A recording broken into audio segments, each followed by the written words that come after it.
इसके पश्चात हम लोग और आगे चलते हैं। अगला पद्य है आर्याचंद में। छिन्नोऽपि रोहति तरुः क्षीणोऽप्युपचीयते पुनश्चन्द्रः इति विमृशन्तः सन्तः संतप्यन्ते न विप्लुता लोके। अब यहाँ पर यह कह रहे हैं कि दुख के बाद सुख अवश्य ही मिलता है। कैसे मिलता है तो बता रहे हैं, कुछ उदाहरण दे रहे हैं कि कैसे मिलता है। जैसे छिन्नः अपि तरुः, जो तरुः वृक्ष क्या होता है, रोहति उगता है, बढ़ता है। तरुः रोहति, जो वृक्ष है वह बढ़ता है। बढ़ता तो है ही, यह तो सामान्य बात है, लेकिन कब बढ़ता है? छिन्नः अपि, यदि उसे काट भी दिया जाए तो काटने पर भी तरुः रोहति, वृक्ष बढ़ता है। और चंद्रः उपचीयते, चंद्रमा पूर्ण होता है। पूर्ण तो होता ही है। क्षीणः अपि उपचीयते, जो चंद्रमा है वो क्षीण हो जाने पर भी पुनः उपचीयते, पुनः बढ़ जाता है। कृष्ण पक्ष में चंद्रमा घटता घटता अमावस्या में शून्य हो जाता है, फिर बढ़ता बढ़ता पूर्णिमा में पूर्ण हो जाता है। तो तरुः छिन्नः अपि रोहति, जो वृक्ष है वह कट जाने पर भी पुनः बढ़ जाता है। और चंद्रः क्षीणः अपि पुनः उपचीयते, जो चंद्र है वह क्षीण होने पर भी पुनः बढ़ जाता है। इति विमर्शन्तः, ऐसा सोचते हुए, ऐसा विमर्श करते हुए, ऐसा विचार करते हुए, संतः, जो संत जन हैं, ऐसा विचार करते हुए जो संत जन हैं, संतप्यन्ते, संतापित तो होते हैं, अर्थात दुख तो उनके ऊपर होता है, लेकिन न विप्लुताः, लोके न विप्लुताः, विप्लुत नहीं होते हैं, दुखित नहीं होते हैं।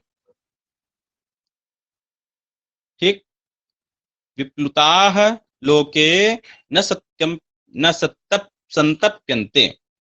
पुनः देखिए, इति विमर्शन्तः, ऐसा विमर्श करते हुए, ऐसा विचार करते हुए, संतः, जो संत जन हैं, लोके विप्लुताः, लोक में विप्लुत तो होते हैं, आपदा के अभिभूत तो होते हैं, आपत्ति उन पर आती है, दुख से पीड़ित होते हैं, लेकिन न सत्यप्यन्ते, वह वास्तव में दुखित नहीं होते। क्यों दुखित नहीं होते? कि यह जो कष्ट है, जो सुख है, जो दुख है, वह रात्रि और दिन की भांति है। रात्रि है तो प्रातः काल अवश्य होगा, दिन अवश्य होगा, और दिन है तो रात्रि अवश्य होगी। इसलिए इत विमर्शन्तः संतः, ऐसा विमर्श करते हुए, ऐसा विचार करते हुए, संतः, जो संत जन हैं, लोके विप्लुताः, लोक में कष्ट के भाजन तो होते हैं, लेकिन न सत्यप्यन्ते, वस्तुतः दुखित नहीं होते। क्या विमर्श करके? तरुः छिन्नः अपि रोहति, वृक्ष कट जाने पर भी पुनः उग जाता है, पुनः बढ़ जाता है। चंद्रः क्षीणः अपि पुनः उपचीयते, जो चंद्र है वह क्षीण होने पर भी पुनः बढ़ जाता है। इति विमर्शन्तः संतः, ऐसा विमर्श करते हुए, ऐसा विचार करते हुए जो संत जन हैं, लोके विप्लुताः, लोक में कष्ट के भाजन होते हैं, दुखित, दुख से पीड़ित होते हैं, लेकिन न सत्यप्यन्ते, वह संतापित नहीं होते, वस्तुतः दुखित नहीं होते हैं। ठीक, इसमें आर्या छंद है। चलिए अगले पद्य पर हम चलते हैं।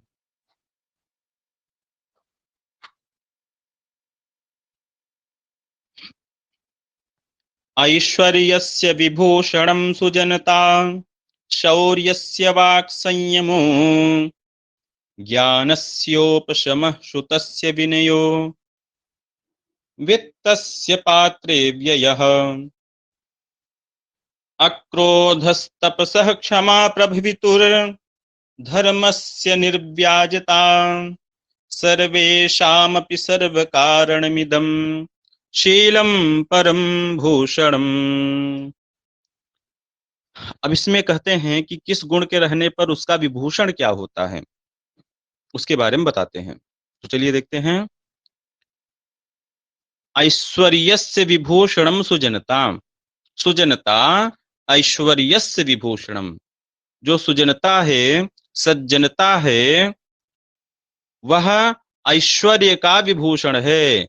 ऐश्वर्य है तो सज्जनता होनी चाहिए, सुजनता होनी चाहिए। ठीक सज्जन की तरह बनकर रहना चाहिए, उद्धत नहीं होना चाहिए।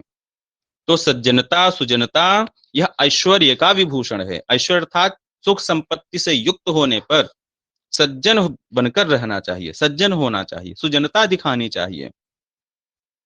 तो ऐश्वर्यस्य विभूषणम सुजनता। सुजनता ऐश्वर्यस्य विभूषण। जो सज्जनता है वह ऐश्वर्य का विभूषण है। और शौर्यस्य विभूषणम वाक् संयमः। विभूषणम को हर जगह हम लगाएंगे। और जो शौर्य है, शूरता है, उसका विभूषण क्या है? वाक् संयमः। वचन का संयम होना, सोच विचार कर बातें कहना।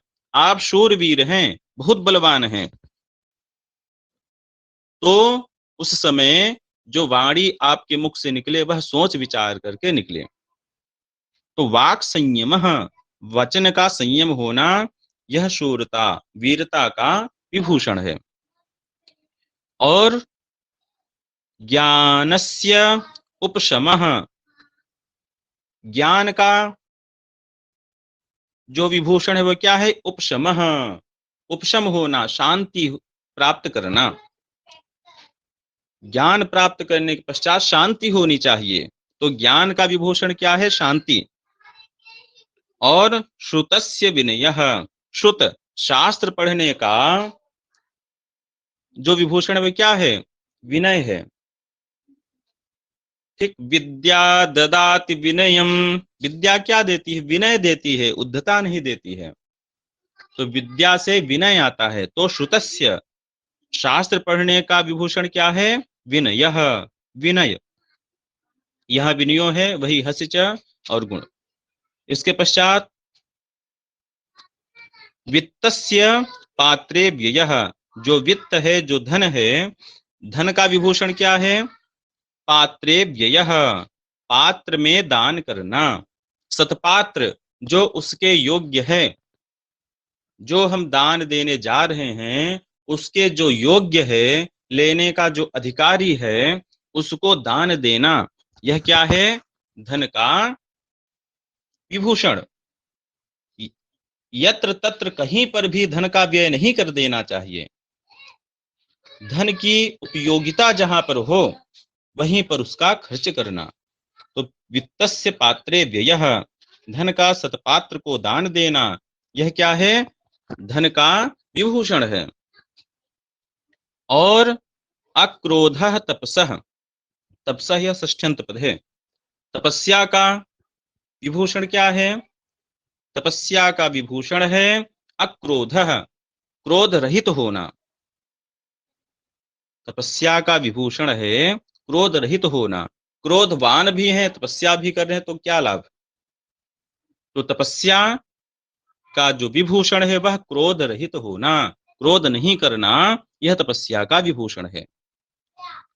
और प्रभवितुः क्षमा।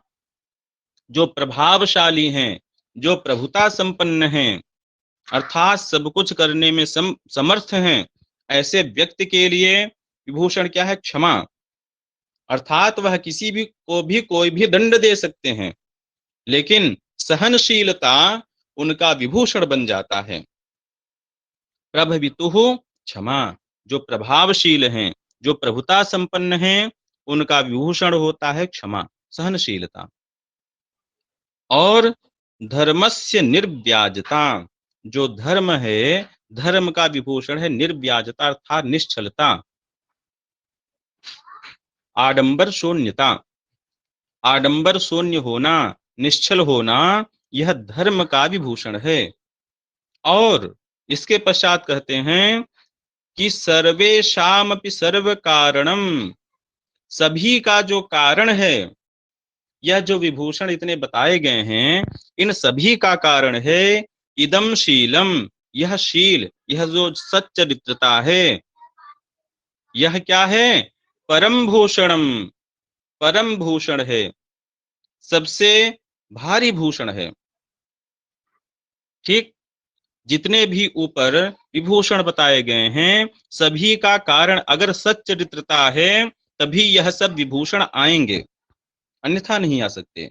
तो सर्वेशाम सर्व कारणमिदं शीलम परम भूषणम, सभी का कारण जो है, यह जो शील है, वह परम विभूषणम, परम विभूषण है, परम भूषण है। पुनः एक बार देखते हैं। सुजनता ऐश्वर्य से विभूषणम, सज्जनता यह ऐश्वर्य का विभूषण है। वाक संयम शौर्यस्य, वाक का संयम होना यह शौर्य का, वीरता का विभूषण है। उपशम ज्ञानस्य, जो शांति है वह ज्ञान का विभूषण है। विनय श्रुतस्य, विनयशीलता यह श्रुत का, शास्त्र अध्ययन का विभूषण है। पात्रे व्यय वित्तस्य, तो पात्र में व्यय करना, दान देना, सतपात्र को दान देना, यह वित्त का, धन का विभूषण है। अक्रोध तपसः, क्रोध रहित होना यह तपस्या का विभूषण है। प्रभवितु क्षमा, क्षमा यह प्रभावशील लोगों का विभूषण है। निर्व्याजता धर्मस्य, निर्व्याजता निश्चल होना, आडंबर रहित होना यह धर्म का विभूषण है। और सर्वेषां सर्व कारणम इदम, सर्व कारणम इदम शीलम सर्वेषां परम विभूषणम, सभी का जो कारण है, यह जो शील है, यह सर्वेषां परम विभूषण, सभी का परम विभूषण है, अर्थात यह सभी के पास रहना चाहिए। ठीक, इसमें शार्दूल विकीर्तन छंद है। और आज की कक्षा को यहीं पर पूर्ण करते हैं। कोई प्रश्न किसी का हो तो भी पूछ सकते हैं।